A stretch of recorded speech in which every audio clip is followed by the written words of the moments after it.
अब margin efficiency of capital क्या चीज है? देखें, जो रेट ऑफ इंटरेस्ट और लेवल ऑफ इन्वेस्टमेंट का जो रिलेशनशिप है वो है इनवर्स, और इस इनवर्स रिलेशनशिप को हम कहते हैं margin efficiency of capital. Rate of interest और लेवल ऑफ इन्वेस्टमेंट का जो रिलेशनशिप है वो है इनवर्स, यानी नेगेटिव रिलेशनशिप है इन दोनों का, और उस रिलेशनशिप को हम कहते हैं मार्जिन एफिशिएंसी ऑफ कैपिटल। ये वाली, the discount rate which make the present value of the prospective yield from the capital asset equal to the supply curve। in simple words, कि आपकी प्रोस्पेक्टिव यील्ड जो होगी, आपकी जो फ्यूचर की profit होगी, ठीक है जी, फ्यूचर की प्रॉफिट को अगर वो प्रेजेंट पे ले आए तो वो रेट, उस रेट को हम कहते हैं मार्जिनल एफिशिएंसी ऑफ कैपिटल। यानी प्रोस्पेक्टिव यील्ड क्या मतलब है? फ्यूचर की अर्निंग या फ्यूचर की प्रॉफिट या फ्यूचर की इनफ्लो। तो वो रेट जो हमारी फ्यूचर की अर्निंग या फ्यूचर की प्रॉफिट या प्रोस्पेक्टिव यील्ड को प्रेजेंट वैल्यू पे ले आए, उसको हम कहते हैं सप्लाई कर्व, सप्लाई प्राइस की। यानी आज उसकी प्राइस है, आज उसकी जो प्राइस है, जो उसकी जो आज सप्लाई प्राइस है जिसको वो मार्केट में सेल करना चाहेगा, उसके मुताबिक ले आए, प्रेजेंट वैल्यू पे ले आए ना, ठीक है जी। लेकर तो उसकी जो प्राइस है, सप्लाई प्राइस मीन अगर आप कोई चीज आज बेचना चाहोगे तो उसकी प्राइस क्या होगी, ठीक है ना। तो बस इसको सिर्फ एक नजर देख लें, ठीक है ना। मुझे नहीं लगता कि वो आपसे इतना डिटेल में डिफिनेशन पूछेगा। हाँ, वो आपसे ये जरूर पूछेगा कि मार्जिनल एफिशिएंसी ऑफ कैपिटल का जो रिलेशनशिप है इन्वेस्टमेंट और इसका ये क्या है, ठीक है ये। सो इन दोनों का आपस में इनवर्स रिलेशनशिप है, रेट ऑफ इंटरेस्ट का और लेवल ऑफ इन्वेस्टमेंट का। क्लियर? अब किस तरह, देखिए, ये था मेरे पास R0, ये है मेरे पास इन्वेस्टमेंट। हॉरिजॉन्टल एक्सिस पर हमने इन्वेस्टमेंट ले ली और वर्टिकल एक्सिस पे हमने रेट ऑफ इंटरेस्ट ले लिया। अब हमारे पास for example rate of interest ये था, आप इज्यूम कर ले कि फॉर एग्जांपल 12% था। तो इकोनॉमी के अंदर जो इन्वेस्टमेंट थी फॉर एग्जांपल वो थी 100।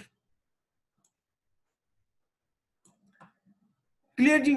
अब रेट ऑफ इंटरेस्ट आ गया फॉर एग्जांपल 7% पे, तो इकोनॉमी के अंदर इन्वेस्टमेंट कितनी हो जाएगी? फॉर एग्जांपल आप कर लो 150 या 200 कर लो, ठीक है। आप इसके अपोजिट भी देख सकते हैं कि फॉर एग्जांपल ये रेट ऑफ इंटरेस्ट था तो ये इन्वेस्टमेंट थी 150। क्लियर जी? जब रेट ऑफ इंटरेस्ट बढ़ गया तो लेवल ऑफ इन्वेस्टमेंट कम हुआ। तो दोनों एंगल से आप लोग देख सकते हैं। जिस तरह आजकल कोविड-19 से पहले रेट ऑफ इंटरेस्ट चल रहा था तकरीबन 11-12%। क्लियर जी? अब सूद की जो शरह है वो तकरीबन 7.5 से 7 पे आ गई है, ठीक है। तो उसने जंप लगाई है 7 से 12%, सॉरी 12% से 7% पे, ठीक है। क्यों? क्योंकि लोग बोले लो इंटरेस्ट रेट पे कर्जे लें और आगे जाके इन्वेस्टमेंट कर ले, क्योंकि इन्वेस्टमेंट का साइकिल रुक चुका है ना आजकल पाकिस्तान में। तो स्टेट बैंक ने और हुकूमत पाकिस्तान ने रेट ऑफ इंटरेस्ट कम कर लिया ताकि लोग इजीली लोन लें, कम इंटरेस्ट रेट पे लोन लें और आगे जाके इन्वेस्टमेंट कर ले। तो इन्वेस्टमेंट को बूस्ट करने के लिए उसने रेट ऑफ इंटरेस्ट को 12 से 7% पर ले आए ताकि लोग इन्वेस्टमेंट कर लें। ठीक है जी? तो ये तो आजकल की सिनेरियो है। तो मार्जिन एफिशिएंसी ऑफ कैपिटल का इनवर्स रिलेशनशिप है किसके साथ?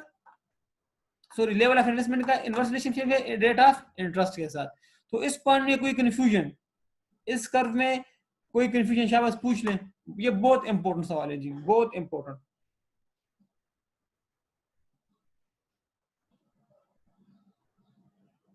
शाबाश जी, लियाकत, अजहर, शमीन, इकरा, मुस्कान, शफकत, ठीक है जी।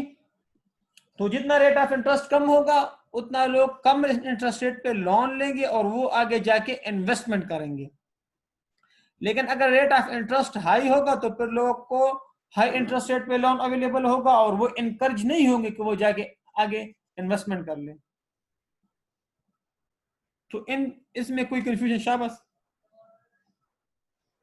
और ये एनपीवी के बराबर, और ये आप पढ़ लें बस, फिर यहाँ तक समझना जरूरी है। बाकी ये मैथ्स और स्टैटिस्टिक्स ये बीएफडी इंशाल्लाह या फिर पढ़ोगे बाकी सब्जेक्ट्स में कि एनपीवी क्या चीज होती है। और वो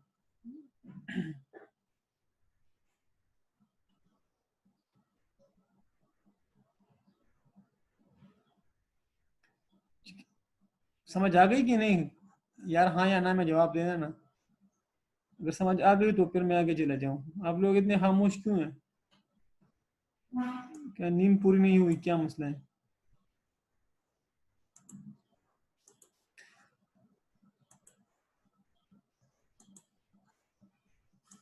क्लियर? तो इनवर्स रिलेशनशिप है rate of interest and level of investment का, और इसको हम कहते हैं मार्जिनल एफिशिएंसी ऑफ कैपिटल के कर्व से इसको हम प्रेजेंट करते हैं। ये हमारे पास कर्व है। अब ये तो जो मूवमेंट हो रही है ना इस कर्व पे, ये तो रेट ऑफ इंटरेस्ट की वजह से हो रही है। लेकिन अगर आपका रेट ऑफ इंटरेस्ट कांस्टेंट रहे, क्लियर, और आपका कर्व राइट या लेफ्ट की तरफ शिफ्ट हो, तो वो कौन कौन से फैक्टर्स हैं जिसकी वजह से हमारा ये कर्व, एक तो ये जो मूवमेंट हो रही है तो रेट ऑफ इंटरेस्ट की वजह से होती है, लेकिन एक ये जो कर्व में जो शिफ्टिंग आएगी ना, वो कुछ अदर फैक्टर्स की वजह से होती है other than rate of interest. तो रेट ऑफ इंटरेस्ट के अलावा अगर कोई और फैक्टर्स की वजह से हमारे कर्व में ये मूवमेंट आ जाती है या ये शिफ्ट आती है, तो वो कौन कौन से फैक्टर्स हैं? Factors that affect investment and MEC. So कौन कौन से फैक्टर्स है जो हमारे एमएसी कर्व में आउटवर्ड या इनवर्ड की तरफ शिफ्ट आते हैं if the expected rate of interest increases. Clear जी? तो कौन कौन से फैक्टर्स है? Expected rate of interest means कि आपकी जो प्रॉफिट मार्जिन होती है उसको कहते हैं, ठीक है, आपकी जो प्रॉफिट होती है, कि कौन कौन से फैक्टर्स हैं जिसकी वजह से हमारा ये कर्व राइट की तरफ शिफ्ट होता है।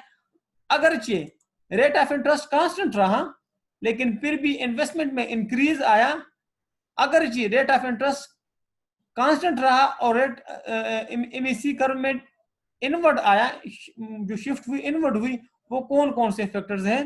तो वो फैक्टर ये हैं। उन्होंने दो हिस्सों में डिवाइड किया, शॉर्ट रन फैक्टर्स में और लॉन्ग रन फैक्टर में। पेपर में आपको शॉर्ट रन और लॉन्ग रन फैक्टर मेंशन करने की जरूरत नहीं है, अनलेस एंड अनटिल कि वो पूछे कि यार शॉर्ट रन फैक्टर कौन से हैं और लॉन्ग रन फैक्टर कौन से हैं। अगर वो सवाल पूछे कि यार आपका एमएसी कर्व, एक तो रेट ऑफ इंटरेस्ट की वजह से आपका इन्वेस्टमेंट बूस्ट होता है, लेकिन कुछ फैक्टर ऐसे भी है कि रेट ऑफ इंटरेस्ट आपका कांस्टेंट रहता है लेकिन आपकी कर्व में शिफ्ट आ जाती है, तो वो फैक्टर कौन कौन से हैं? तो शार्ट, अगर वो सिंपल पूछा से क्या शॉर्ट रन और लॉन्ग रन बताएं तो फिर आपने बाइफर्केशन करनी है। अगर वो शॉर्ट रन और लॉन्ग रन का ना पूछे तो फिर अपनी तरफ से शॉर्ट रन और लॉन्ग रन ना लिखें, बल्कि बस जितने आपको आते हैं मतलब मार्क्स के हवाले से उतना आप लोग इसको लिख लें। ठीक है जी, आप मेरी बात समझ गए? अब डिमांड फॉर गुड्स, यार अगर इन्वेस्टर को लगे कि फ्यूचर में एक चीज की डिमांड बढ़ेगी, और डिमांड का मतलब ये कि मैं ज्यादा प्रॉफिट कमाऊंगा, तो वो आगे जाके इन्वेस्टमेंट करेगा, ठीक है जी। लेकिन अगर उनको लगे कि फ्यूचर में एक प्रोडक्ट की डिमांड नहीं है तो वो उसमें इन्वेस्टमेंट नहीं करेगा। क्लियर जी? या उसको अगर लगे फ्यूचर में एक गुड्स की डिमांड भी बढ़ेगी और ये मुझे चीप कास्ट पे ये गुड अवेलेबल होगा, मैं आगे जाके हाई प्रॉफिट कमाऊंगा। फॉर एग्जांपल मैं एक गुड बनाऊंगा, प्रोड्यूसर को लगे कि फ्यूचर में टेबल्स की डिमांड ज्यादा होगी या चेयर्स की, ठीक है जी, और ये मैं कम कास्ट पे भी बना सकता हूँ, कम कास्ट पे बनाऊंगा और डिमांड भी ज्यादा होगी तो मैं हाई प्रॉफिट पे सेल करूंगा। High profit means high returns, high returns means investment, वो इन्वेस्टमेंट इंक्रीज करेगा। लेकिन अगर उसको लगे कि मुझे फ्यूचर में रिटर्न नहीं मिलेगा, मेरे गुड्स की डिमांड नहीं होगी, तो इन्वेस्टमेंट नहीं करेगा। ठीक है जी, तो पहले पॉइंट में कोई कंफ्यूजन? ये बड़ा टेक्निकल सवाल है और ये बड़ा इंपॉर्टेंट सवाल है। मैं कोशिश करता हूँ कि आज इसे खत्म करके ना पास पेपर कर लेंगे इंशाल्लाह। इसी चैप्टर को आज वाइंड अप करते हैं।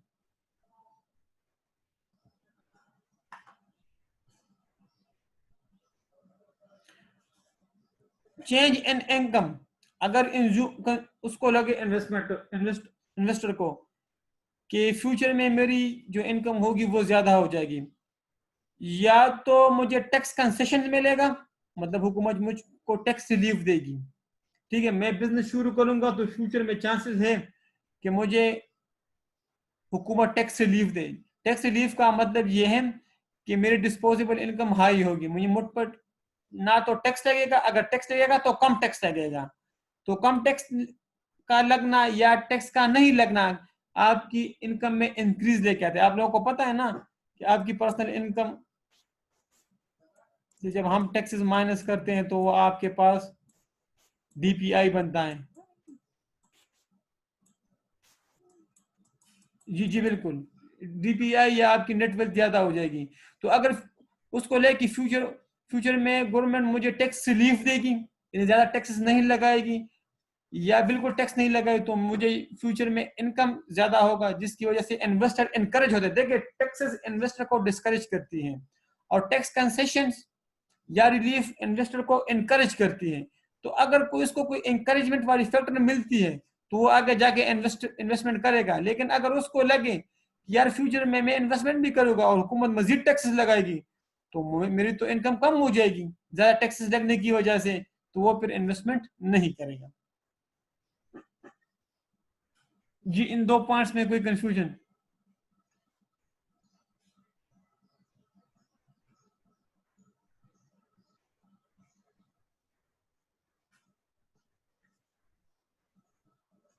जी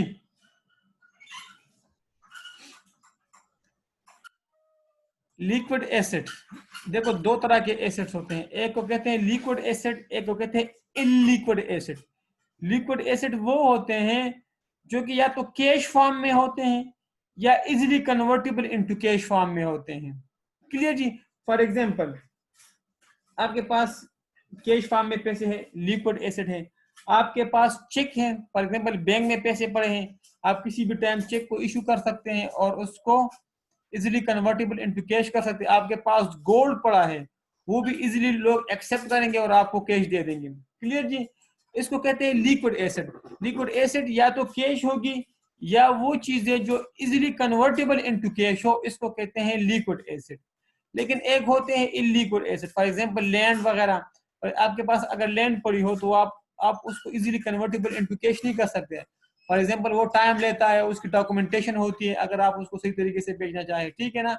तो ऐसी चीजें जिसको आप इजीली कन्वर्टेबल इनटू कैश नहीं कर सकते आसानी से, तो उसको कहते हैं इनलिक्विड एसेट। अब अगर एंटरप्रेन्योर के पास लिक्विड एसेट पड़ा है, ठीक है, तो वो इसको इजीली कन्वर्टेबल इनटू कैश करेगा और आगे जाके इन्वेस्टमेंट सुकून से कर लेगा, इससे इन्वेस्टमेंट हाई होती है। लेकिन अगर उसके पास इलिक्विड एसेट पड़े हैं और उसके पास इन्वेस्टमेंट का कोई अपॉर्चुनिटी अराइज होता है, तो वो तो उसके पास इलिक्विड एसेट है, वो उसको इजीली कन्वर्टेबल इनटू कैश नहीं कर सकता, तो वो फिर इन्वेस्टमेंट नहीं कर सकता और नहीं कर पाएगा। लेकिन अगर उसके पास लिक्विड एसेट है और उसके पास कोई इन्वेस्टमेंट की अपॉर्चुनिटी आ जाती है, तो इन्वेस्टमेंट वो करेगा और इन्वेस्टमेंट बूस्ट होगी। इन सिंपल वर्ड कि लिक्विड एसेट इन्वेस्टमेंट को बूस्ट करती है और इलिक्विड एसेट से इन्वेस्टमेंट डिस्करेज होती है और इन्वेस्टमेंट कम हो जाती है। ठीक है जी? तो ये ऑब्जेक्टिव के लिए भी बड़ा इंपॉर्टेंट पॉइंट है, तो इसको समझना बहुत जरूरी है। तीसरे पॉइंट में कोई कंफ्यूजन?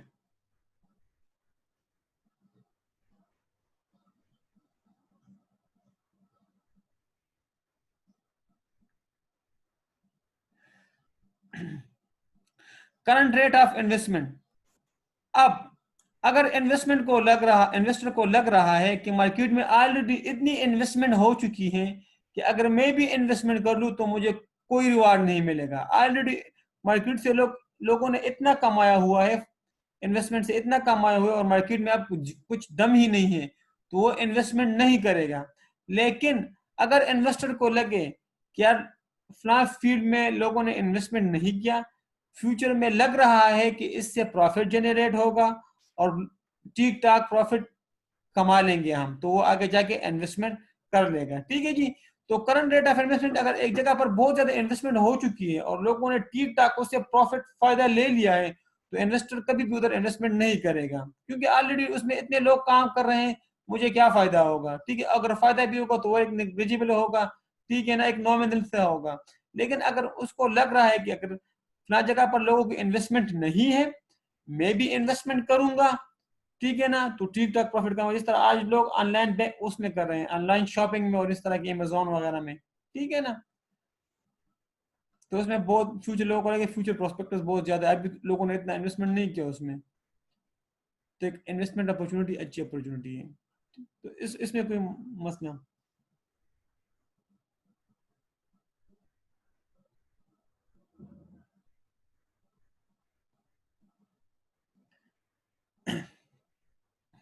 चेंज इन सेंटिमेंट्स, अब एंटरप्रेन्योर के जज्बात पे बात आ गई है, उसके ख्यालात पे, ठीक है ना।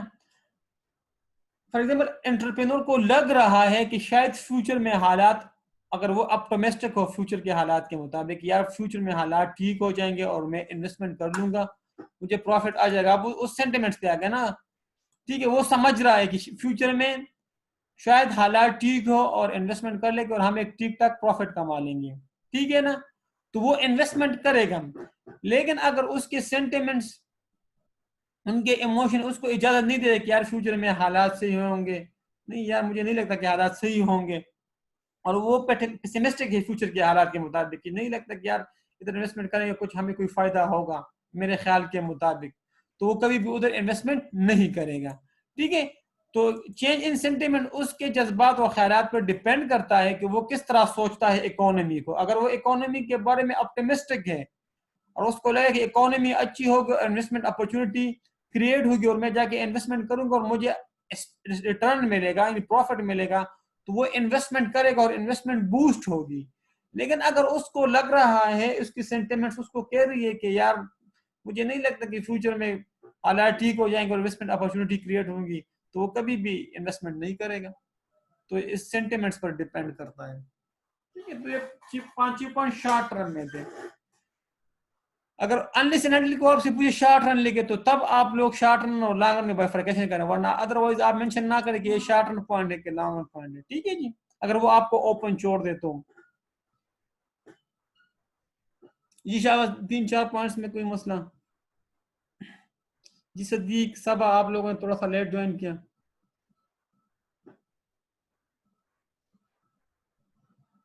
तो ये सवाल बड़ा इंपॉर्टेंट है क्योंकि ये आजकल के सिनेरियो से भी थोड़ा बहुत रिलेट करता है ना। तो कभी कभी वो ऐसा सवाल भी उठा लेता है कि वो जो करंट सिचुएशन से रिलेट करता है।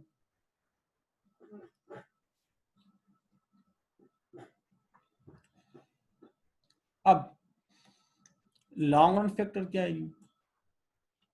Population growth. अगर इन्वेस्टर को लग रहा है कि फ्यूचर में पॉपुलेशन ज्यादा होगी, पॉपुलेशन का ज्यादा होने का मतलब ये, पॉपुलेशन का मतलब ये कि डिमांड में इजाफा होना, तो अगर उसको लग रहा है कि फ्यूचर में पॉपुलेशन ज्यादा होगी जिसकी वजह से लोग डिमांड करेंगे, तो वो इन्वेस्टमेंट करेगा। अगर उसको लगा है कि पॉपुलेशन ग्रोथ नहीं हो रही, पॉपुलेशन ग्रोथ ना होने का मतलब ये कि डिमांड का ना होना, और डिमांड का ना होना का मतलब ये कि फ्यूचर में मेरे प्रोडक्ट नहीं बिकेगी, या जिधर मैं इन्वेस्टमेंट कर रहा हूँ उधर मेरी इन्वेस्टमेंट जाया जाएगी, तो वो इन्वेस्टमेंट नहीं करेगा, ठीक है जी। तो इसमें ये टेक्नोलॉजिकल डेवलपमेंट, अगर नई नई टेक्नोलॉजी आ रही है तो ये इन्वेस्टमेंट को इनकरेज करती है, ठीक है जी। तो इन्वेस्टमेंट करेगा, अगर टेक्नोलॉजी नहीं है तो वो इन्वेस्टमेंट नहीं करेगा, ठीक है। तो इस पॉइंट को अगर आप पढ़ ले शाबाश।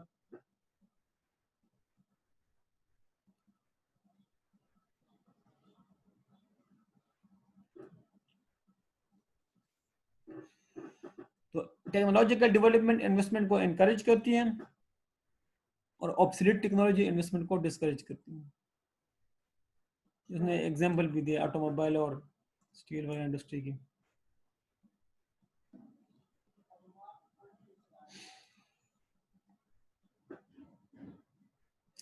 अगर उसको लग रहा है कि ऑटोमोबाइल की नए नए शेप्स आ रहे हैं, नई नई गाड़ियों की शेप्स आ रही हैं, नए नए मॉडल्स आ रहे हैं, तो उसकी वजह से रबड़ की इंडस्ट्री और स्टील की इंडस्ट्री बूस्ट हुई, तो वो आगे जाके स्टील और रबड़ की इंडस्ट्री में इन्वेस्टमेंट करेगा।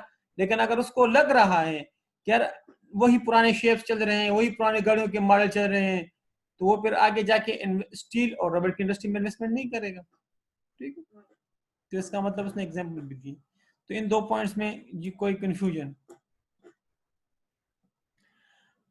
Quantity of capital good already in existence, यार अगर गुड्स का सब्स्टिट्यूट ऑलरेडी अवेलेबल है, ठीक है ना, फॉर एग्जांपल वो करना चाहता है कोक में इन्वेस्टमेंट, लेकिन उसको पता है कि ऑलरेडी पेप्सी वगैरह भी अवेलेबल है और उसके सब्स्टिट्यूट्स अवेलेबल हैं, तो वो आगे जाके इन्वेस्टमेंट नहीं करेगा। क्यों? क्योंकि उस प्रोडक्ट के इतने सब्स्टिट्यूट्स अवेलेबल हैं कि उसकी प्रॉफिट, हाई प्रॉफिट मार्जिन का चांसेस नहीं बनता। लेकिन अगर वो देख रहा है कि एक प्रोडक्ट का सब्स्टिट्यूट्स नहीं है, तो सब्स्टिट्यूट ना होने का मतलब ये कि उस प्रोडक्ट की डिमांड बढ़ेगी और फ्यूचर में मुझे हाई रिटर्न मिलेगा, तो वो आगे जाके इन्वेस्टमेंट करेगा। क्लियर जी? तो अगर प्रोडक्ट के सब्स्टिट्यूट्स अवेलेबल है तो फिर इन्वेस्टमेंट थोड़ा सा मुश्किल हो जाएगा उनके लिए। लेकिन अगर प्रोडक्ट के सब्स्टिट्यूट अवेलेबल नहीं है तो फिर क्या होगा, वो आगे जाके इन्वेस्टमेंट करेगा। ठीक है जी। टैक्स रेट, मैंने आपसे पहले कहा था कि अगर टैक्स रेट हाई होगा तो आपकी के पास जो इनकम आएगी वो फिर कम हो जाएगी ना। आप इनकम का ज्यादा हिस्सा एफबीआर को जमा करोगे या हुकूमत पाकिस्तान को जमा करोगे। तो high tax rate means low investment, और लो टैक्स रेट मींस या no tax rate means high investment. इस पे तो ऊपर भी बात हो चुकी है ये। 3-4 पॉइंट्स पढ़ लें, इसमें कोई कंफ्यूजन, शाबाश पूछ ले कोई सवाल, 1-2 मिनट लें, शाबाश।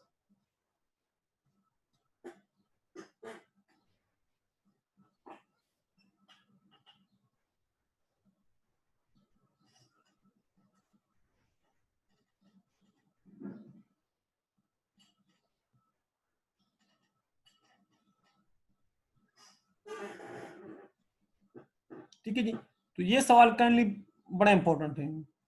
तो हमने यहां से शुरू किया कि marginal efficiency of capital interest rate का और लेवल ऑफ इन्वेस्टमेंट का नेगेटिव रिलेशनशिप है। ठीक है, इंटरेस्ट रेट हाई होगा तो इन्वेस्टमेंट कम होगी, इंटरेस्ट रेट कम होगा तो इन्वेस्टमेंट हाई हो जाएगी। और फिर हमने कहा कि अगर इंटरेस्ट रेट में चेंज ना भी आए तब भी हमारी इन्वेस्टमेंट कम या ज्यादा हो सकती है, और वो कौन कौन से फैक्टर्स हैं, वो फैक्टर्स ये हैं। अब गवर्नमेंट ने लेवल ऑफ इन्वेस्टमेंट को इन्फ्लुएंस करने के लिए क्या क्या स्टेप लेते हैं। तो फॉर एग्जांपल हुकूमत पाकिस्तान इन्वेस्टमेंट को बूस्ट करना चाहती है, तो वो कौन कौन से स्टेप्स लेगी और कौन कौन से स्टेप्स ले रही है। क्लियर जी? खासकर प्राइवेट इन्वेस्टमेंट की वो बात कर रहा है। ठीक है, जो इंडिविजुअल वगैरह जो लोग करें जो प्रॉफिट पर्पस के लिए होते हैं। ठीक है, हम इकोनॉमिक्स में प्रॉफिट पर्पस के लिए जो इन्वेस्टमेंट पढ़ते हैं, फॉर एग्जाम्पल इंड्यूस इन्वेस्टमेंट, वो हम स्टडी कर रहे हैं। कंट्रोल इंटरेस्ट रेट, ठीक है, ये तो ऊपर भी बात हो गई तकरीबन ऊपर, ये इधर। ठीक है, कि हुकूमत पाकिस्तान ने इन्वेस्टमेंट को इंक्रीज करने के लिए इंटरेस्ट रेट को कंट्रोल कर लिया। कंट्रोल इंटरेस्ट रेट का मतलब ये कि उसने इंटरेस्ट रेट को लो रखा, और लो इंटरेस्ट रेट का मतलब ये है कि हाई इन्वेस्टमेंट। ठीक है जी। तो अगर वो इंटरेस्ट रेट को कम रखेगी हुकूमत पाकिस्तान तो लोग इन्वेस्टमेंट करेंगे। ठीक है जी। तो इस पॉइंट में कोई कंफ्यूजन आप पढ़ लेंगे।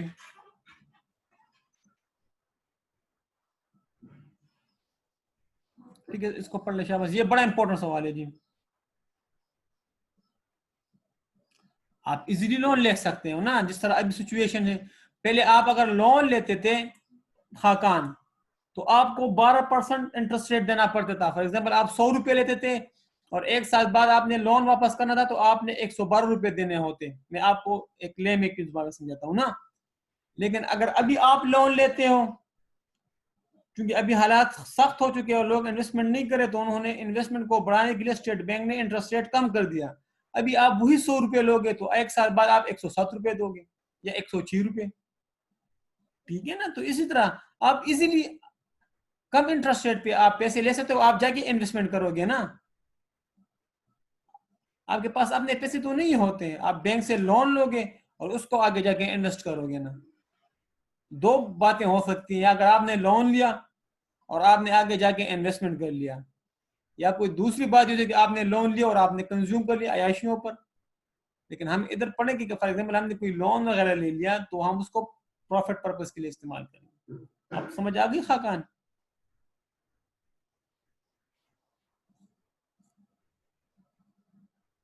आपको चीप रेट पे, कम रेट पे आपको लोन अवेलेबल होगा ना।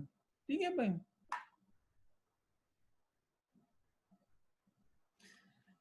Provide direct encouragement to investing firm, जो फर्म इन्वेस्ट करेगी हुकूमत उसको इनकरेज करेगी। इनकरेज करने के फिर उसके पास तरीके होते हैं, या तो उसको ग्रांट देंगे, ठीक है ना, perhaps directed at particular region, for example वो कोई खास एरिया में इन्वेस्टमेंट करके उसको कोई ग्रांट देगा। फॉर एग्जांपल भाई गदून अमाजई में आप फैक्ट्री लगाओगे तो आपको ना हम जितनी आप मशीन, फॉर एग्जांपल अगर आप 100 रुपए की मशीन इंस्टॉल करोगे तो 50 रुपए हम देंगे, जस्ट इज्यूम, ठीक है जी।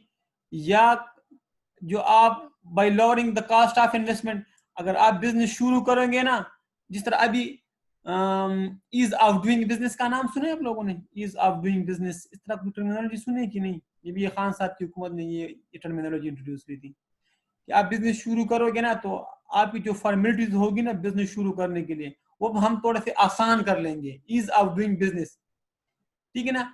बिजनेस को आसान करना, कारोबार को आसान करना है, ईज ऑफ डूइंग बिजनेस, ठीक है जी।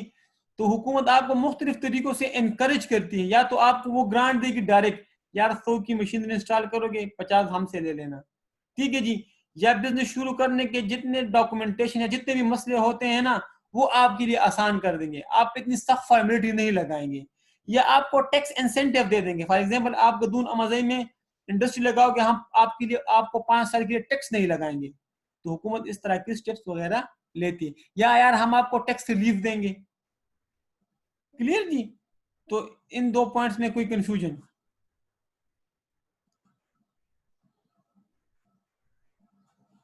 ये बड़ा इंपॉर्टेंट सवाल है, ये जो अभी मैं पढ़ा रहा हूँ ना, ये दो, क्योंकि ये अभी करंट सिचुएशन से रिलेट करते हैं, और कभी कभी एग्जामिनर करंट सिचुएशन वाले सवाल भी उठा लेता है। तकरीबन सब्सिडीज भी हो सकती हैं यार, सब्सिडीज भी हो सकती है, फॉर एग्जांपल आपको कोई रिलीफ वगैरह दे देंगे, या वो टैक्स की शक्ल में भी हो सकता है और अदर शक्ल में भी हो सकता है सब्सिडीज। तो सब्सिडी एक वास्ट टर्म है ना, तो सब्सिडी आपके पास टैक्स की शक्ल में भी हो सकता है और ग्रांट की और शक्ल में भी हो सकता है, ठीक है। वो आप कोई भी रिलीफ दे रहे हैं तो ये सब्सिडीज के डिफिनीशन में आ जाता है, तो वो टैक्स की शक्ल में भी हो सकता है जी। कास्ट ऑफ इन्वेस्टमेंट, यार बिजनेस शुरू करोगे तो बड़े बड़े फॉर्मेलिटीज पूरी करने पड़ते हैं आपको, फला जगह से अप्रूवल लो, फला जगह से अप्रूवल लो, एसीसीपी से रजिस्टर्ड करवाओ, ठीक है ना, ये डॉक्यूमेंट फुल करो, ये डॉक्यूमेंट फुलफिल करो, वहां से अटेस्टेशन करो, ये अदर से अटेस्टेशन करो, ये आसान कर देंगे आपके लिए।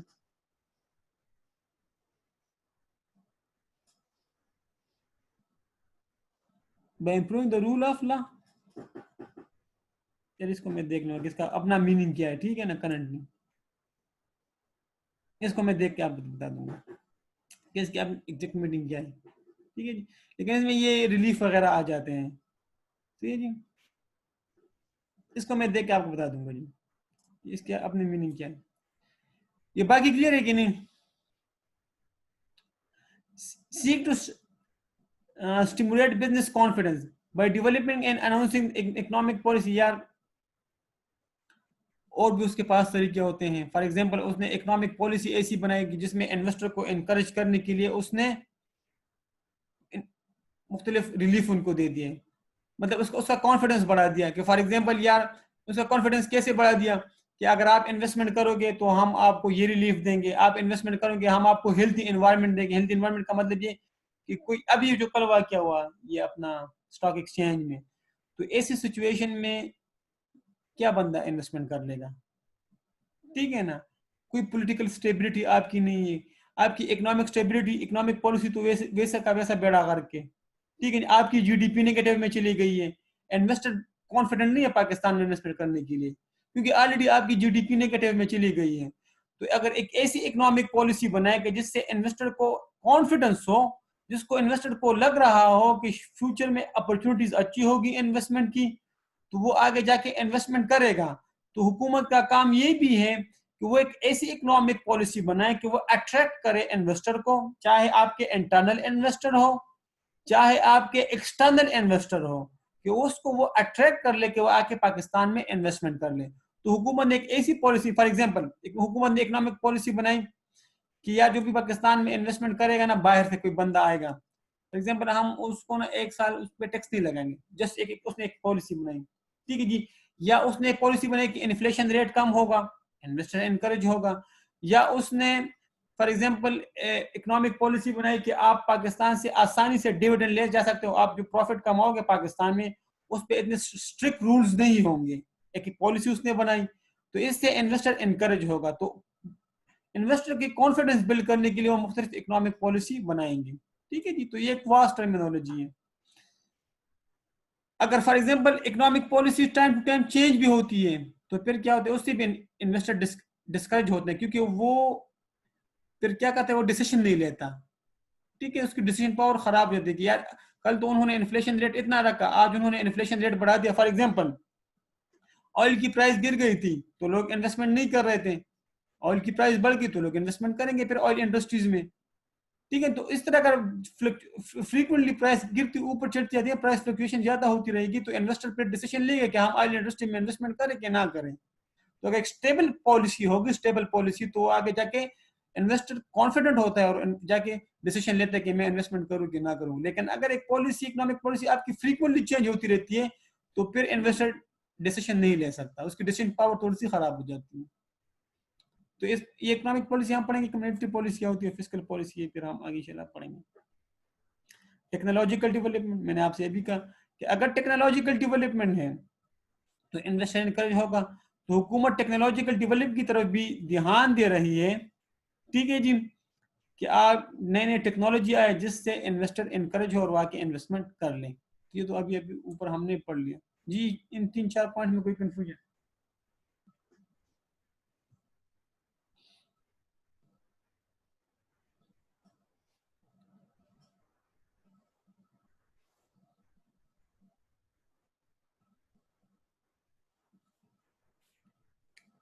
जी, सारे इतने खामोश है, खासकर खवातीन तो खामोश ही हैं। क्यों समझ नहीं आ रही आप लोगों को? आप लोगों की तरफ से सवाल भी नहीं आ रहे हैं, या तो आप लोगों को समझ आ रही है या बिल्कुल समझ नहीं आ रही। दो बातें हो सकती है जी, या हेड होगा या टेल होगा, तो या समझ आ रही है या समझ नहीं आ रही है। तो 50-50 प्रोबेबिलिटी है ये।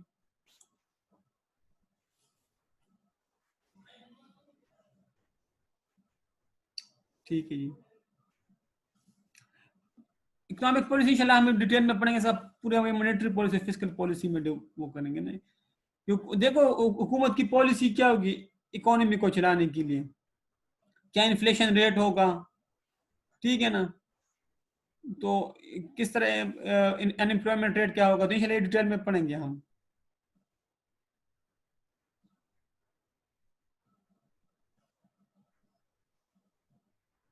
ठीक है जी, अब influencing the volume of consumption, कभी कभी हुकूमत इनडायरेक्टली भी इन्वेस्टमेंट को इन्फ्लुएंस करती है। फॉर एग्जांपल वो, देखो दो बातें होंगी, अगर वो कंजम्पशन को डिक्रीज कर देना तो कंजम्पशन को डिक्रीज करने का मतलब ये कि इन्वेस्टमेंट का बढ़ जाना। क्यों? कंजम्पशन डिक्रीज होगी तो सेविंग्स होगी और सेविंग आगे जाके इन्वेस्टमेंट खुद ब खुद कन्वर्ट हो जाती है। क्लियर जी? तो हुकूमत कभी कभी डिस्करेज करती है कंजम्पशन को, और कंजम्पशन को किस तरह डिस्करेज करती है, खासकर जो ड्यूरेबल गुड्स होते हैं या जो लग्जरियस गुड होते हैं उस पर टैक्सेस लगा लेती है। तो टैक्स जब लगा लेती है तो उसकी कंजम्पशन डिक्रीज हो जाती है, और कंजम्पशन की डिक्रीज का मतलब ये कि वो जाके इन्वेस्टमेंट होगी उसकी। क्लियर?